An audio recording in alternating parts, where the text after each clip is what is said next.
Land Rover Discovery 1989 to 1998. The Discovery series I was conspicuously presented during the 1989 Frankfurt Motor Show, and introduced to market in the United Kingdom in October that year, after the vehicle had been developed under the internal codename Project J.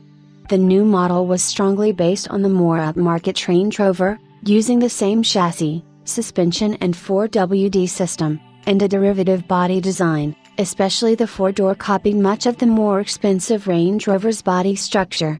However, with smaller engines available, just two side doors at introduction, and other cost reductions, the new Discovery was priced more affordably, for a larger, more middle-class market segment, intended to counter the Japanese competition at the time.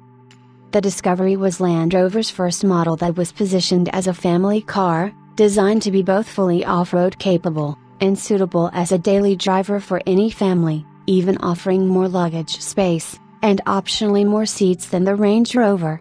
The Mk.I Discovery remains the only model offered as a three-door, and was the only one available with a four-cylinder petrol engine until 2017.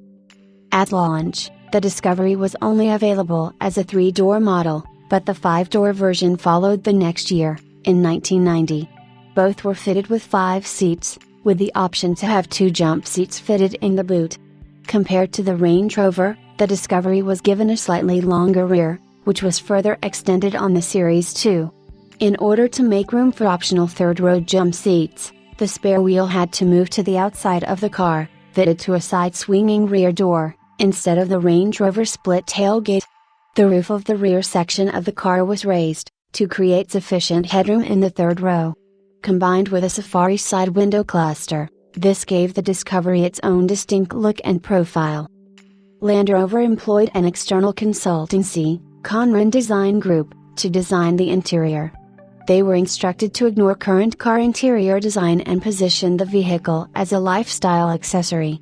Their interior incorporated a number of original features, although some ideas shown on the original interior mock-ups, constructed inside a Range Rover body shell at Conran's workshops, were left on the shelf, such as a custom sunglasses holder built into the center of the steering wheel. The design was unveiled to critical acclaim, and won a British Design Award in 1989. The original transmission was a dual-ratio 5-speed manual with drive via transfer case with a lockable center differential. Initially, and regardless of exterior color choice, much of the interior in all Discoveries was trimmed in light sonar blue upholstery and plastic, with magazine holders above the windscreen, handholds for rear passengers incorporated into the head restraints of the front seats, remote radio controls on the instrument cluster, twin removable sunroof panels, including a special zip-up storage bag behind the rear seats, and a Land Rover branded cloth fabric handle in the front center console for oddments storage that could be removed from the vehicle and worn as a handbag using a supplied shoulder strap. Relatively few of these bags have survived, making them collectible items. However, most of all of the interior and dashboard components came either from the Range Rover or from other Rover Group cars. For example, the switchgear and instrument pod were from the Maestro and Montego, the digital clock from the Metro, the dashboard air vents were from the Rover 800 and the heater, air conditioning control panel was from the Range Rover. Similarly, the Discovery utilized several Range Rover body panels, most notably the door shells and window frames, but with different aluminum skin panels, retaining the distinctive Morris Marina door handles. Other standard parts used were the headlights from the Freight Rover van and tail lights from the Austin Maestro van. The latter would continue to bear the Austin Rover Chevron logo on their lenses until production of the first-generation Discovery ended in 1998, 10 years after Austin Rover ceased to exist. In 1992, the Discovery received several additions and improvements. The interior was offered in a more traditional beige as well as the distinctive, but controversial, light blue, and automatic gearbox was made available on 200D models. New colors were added to the range, and the large compass and mountainside decals worn by early Discoveries to disguise wavy panel fit around the rear three-quarter windows were no longer fitted, and the SAPAC, incorporating alloy wheels, front driving lights, Roof bars and a special range of metallic paints was introduced as an option. A two-seater, three-door Discovery commercial version, lacking rear side windows, was later offered by Land Rover Special Vehicles. Before 1994, the Discovery was available with either the 2.5-liter 200 engine or the 3.5-liter Rover V8. Early V8 engines used a twin-SU carburetor system, switching to Lucas 14 Cux fuel injection in 1990. A 2.0-liter petrol engine from the Rover stable was briefly available in a model known as the 2.0-liter MP4. This was intended to attract fleet managers, since UK and Italian tax laws benefited vehicles under 2.0 liters. A combination of changes in taxation and lack of power for such a heavy vehicle led to the demise of this engine, despite its fitting to several Discoveries supplied to the British royal family. One of these was notably driven by Prince Philip around Windsor Great Park, in his position as park ranger. The transmission was a permanent four-wheel drive system, with a high and low range transfer box, locking center differential at the transfer box. Similarly to the rest of the Land Rover range, the handbrake acts on the transmission at the back of the transfer box, therefore locking the rear prop shaft or both front and rear prop shafts if the central differential lock is engaged.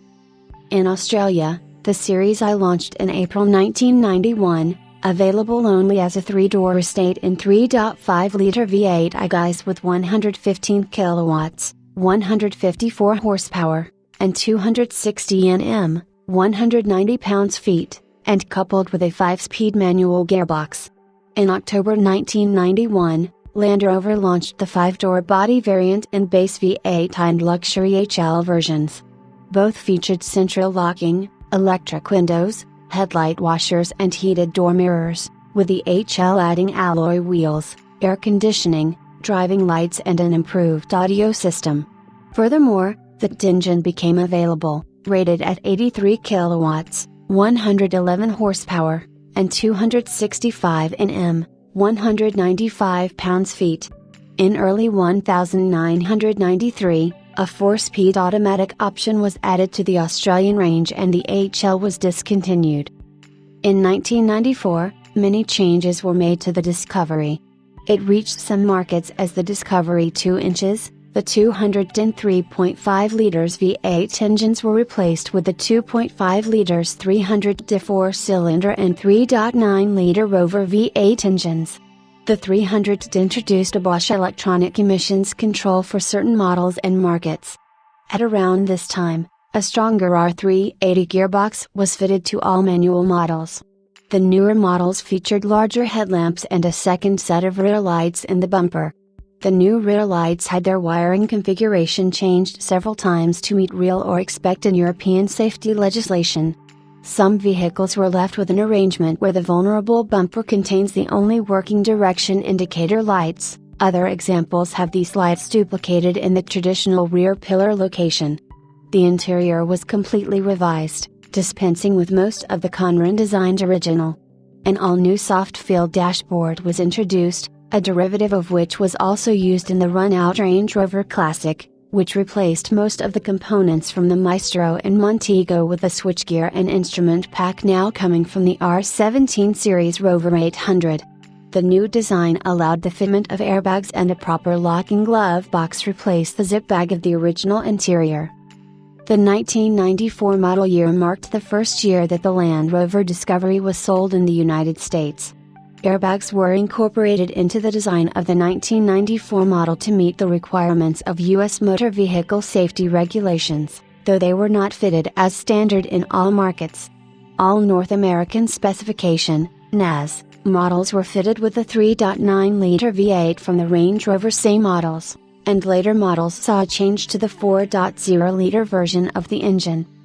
Technically speaking, the 1996-98 US models with 4.0-liter engines had the same displacement as the 3.9-liter engines fitted to the earlier 1994-95 US models. The differences between the engines involved improvements to the block rigidity and pistons, and a change from the Lucas 14 Cux engine management to the distributor-less generic engine management system. GEMS.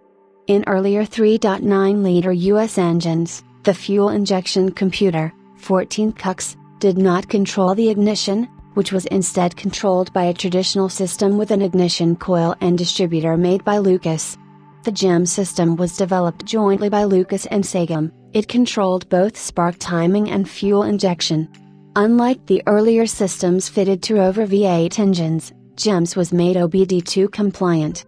This change was largely driven by the federal requirement, starting in 1996, for vehicles sold in the United States to meet the OBD2 specification.